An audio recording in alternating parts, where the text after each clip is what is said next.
This is Hidden Killers with Tony Brueski. Here now, Tony Brueski.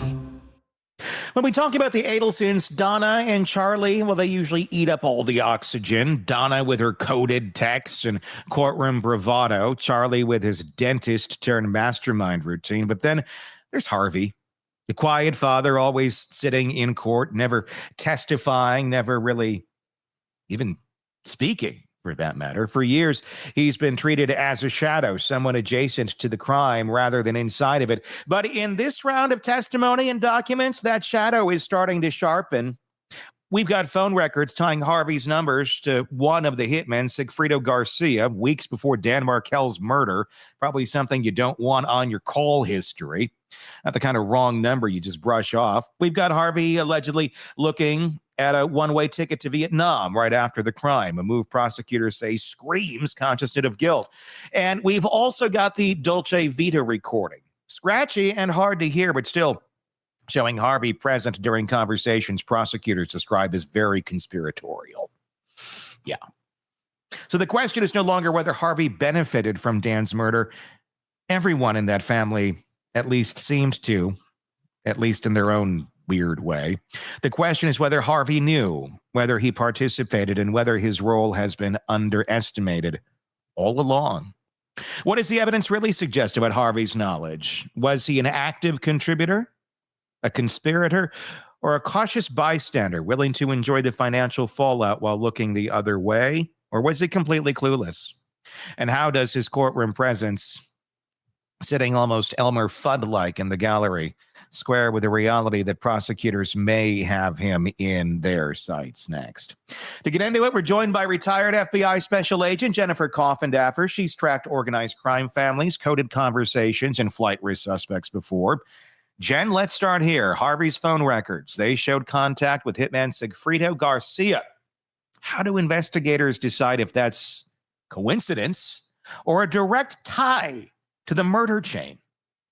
Well, I think one particular item will never stand on its own. But when you start adding up the items of circumstantial evidence against Harvey, that conversation at Dolce Vita, the fact that I would call this a clear sort of accessory after that crime, trying to leave the country and on a one-way ticket to Vietnam, all of that, and the conversations and different text messages, it really starts to shine that he was involved.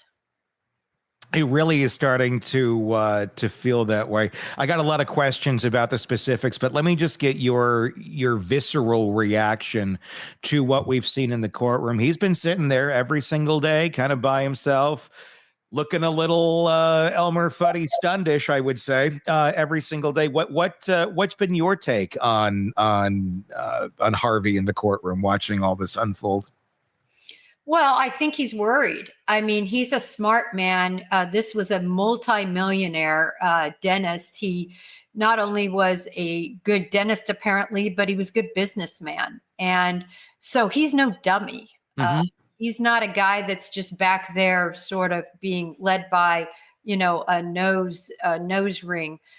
This guy, I think, is smart, and he's seeing what the prosecution did, how the prosecution started with the low-hanging fruit, worked to Magnaba, and sorry if I'm saying her name wrong, Catherine, and then Donna, yeah, and then moved from there on to Donna, obviously Charlie first, mm-hmm. And he sees what the prosecution is doing, and with each trial, you see sort of the spattering of who they're going after next, and I see that spattering with both Harvey and Wendy in this trial. Was he smart enough to keep out of it, though? Was he smart enough to just keep his nose and his business acumen and keep the money coming in and keep the family alive? Or do you think Harvey was part of the larger conversation here that likely was going on between Donna and Charlie and about getting rid of Dan Markel? And God knows if anybody else was in on those conversations. Or did he keep his nose clean? I think that's the big question. Well, I think he knew. Look, they were married forever. I think he knew, not just based on that, but based on the other indicators. That Dolce Vita film, I think, is bad for him, even though the sound is terrible, which Yeah. often happens. But I think you look at that. But do I think they have enough to prove beyond a reasonable doubt? I don't know without anybody else testifying against him for the murder conspiracy. But what about the accessory after the fact? Yeah. That's where those types of actions that he took to go to Vietnam, it just shows such a consciousness of guilt. I could see them charging and then playing him down. The Dolce Vita film is a tough one. It is insanely hard to understand. I think a lot of people's eyes glaze over when it's played because it's like, what is this? But I know you've paid greater attention to it. What about it? I mean, for those out there who haven't paid attention to that piece, what is so damning about it for Harvey? Well, the damning part is that's what they're discussing. Mm-hmm. They're discussing all of this issues in the crime. And why would you discuss that? Now, on the flip side of that, remember, there are other discussions where I believe it's Donna that says, hey, let's not talk about it, basically when Harvey's here.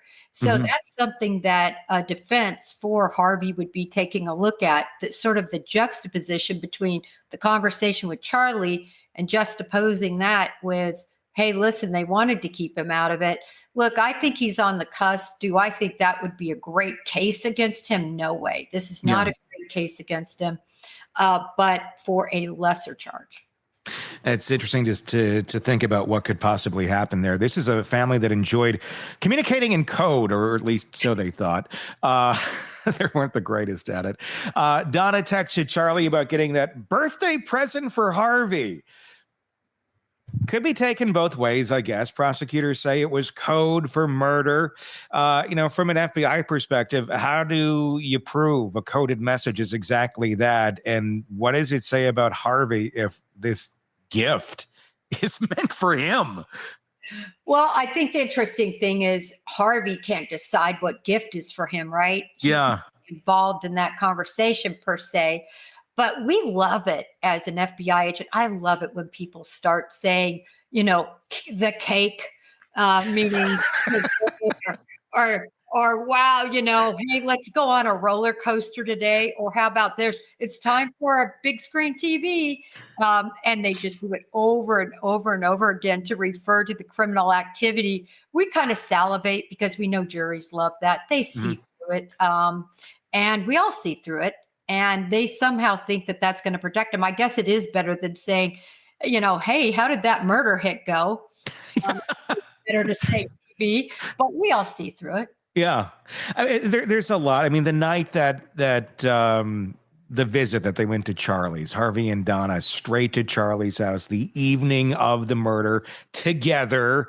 Does that look like a grieving family rallying together, or more like co-conspirators, checking in after the plan succeeded?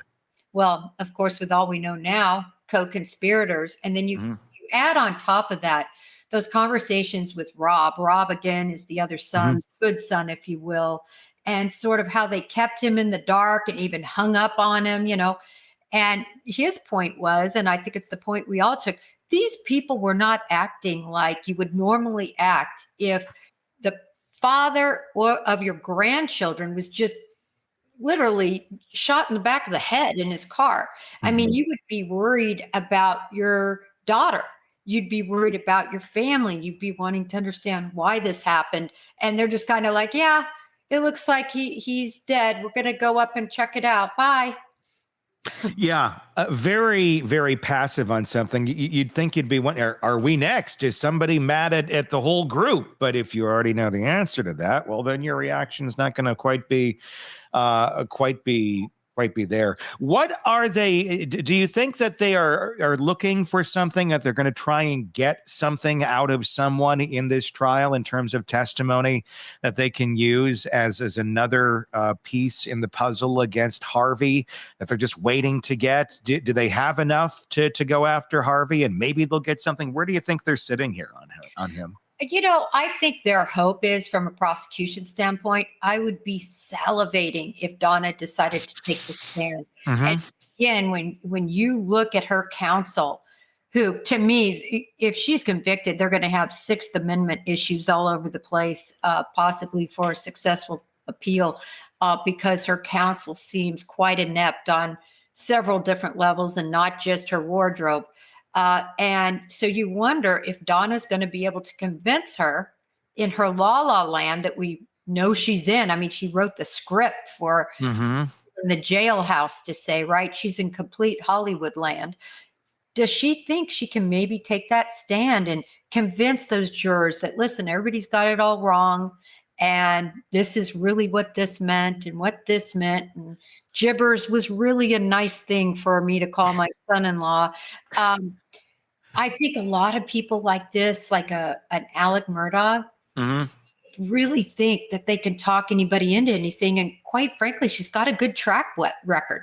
She's been able to talk Charlie, who was a dentist. I believe he was a periodontist, very successful, into coordinating a murder. Yeah.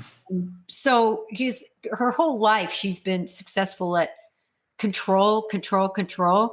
And I think maybe she might take that stand, just saying, see, I can even control a jury, but we'll see. So here's where Harvey stands. Not in handcuffs, not on trial, but far from clean. Phone records, coded text, suspicious travel. It's circumstantial, yes, but stacked together, it starts to weigh heavily. And in his presence at Dolce Vita, even if muffled by bad audio, you've got a portrait of a man who may not have ordered the hit, but was far too close to pretend ignorance. What Jennifer laid out, it cuts through the noise. Prosecutors don't need Harvey to be the mastermind. They just need him to have acted like someone who knew, helped, or benefited. That's how accessory charges are built. And Harvey's attempted exit to Vietnam is the kind of action that prosecutors drool over because it screams flight risk. It screams knowledge, screams, I can't face what's coming. The bigger picture is strategy. Prosecutors have worked their way up. Garcia, Riviera, Catherine, Charlie, Donna. Every rung has brought them closer to Harvey and Wendy. Sitting in that courtroom every day, Harvey has to know the walls might be closing in. The question is whether they'll take the swing. And if they do, whether they'll get Donna to flip and seal it on the stand. Maybe she'll just do it by herself. For the public, Harvey's story is a reminder silence doesn't equal innocence. Sometimes it's just the calm of someone hoping the storm passes them by. But with this much smoke, you have to wonder if investigators are already looking for the fire. Yeah. We're going to stop here on Harvey, but coming up, we're going to shift to Wendy Adelson with Jennifer Coffindaffer, the daughter whose testimony has been a master class in selective memory, distancing, and soft denials. If Harvey's the quiet shadow, Wendy is a reluctant spotlight. The question hanging over her is whether prosecutors are ready to turn suspicion into charges. Be sure to press subscribe so you don't miss that conversation. It is coming up right here in our feed. Press subscribe wherever you're listening or watching us on YouTube. Search Hidden Killers with Tony Brueski to find us and take us wherever you are going. Looking forward to your thoughts in the comments. I'm Tony Brueski. We'll talk again real soon. Want more on this case and others? Then press subscribe now and don't miss a moment of true crime coverage from Tony Brueski and the Hidden Killers podcast.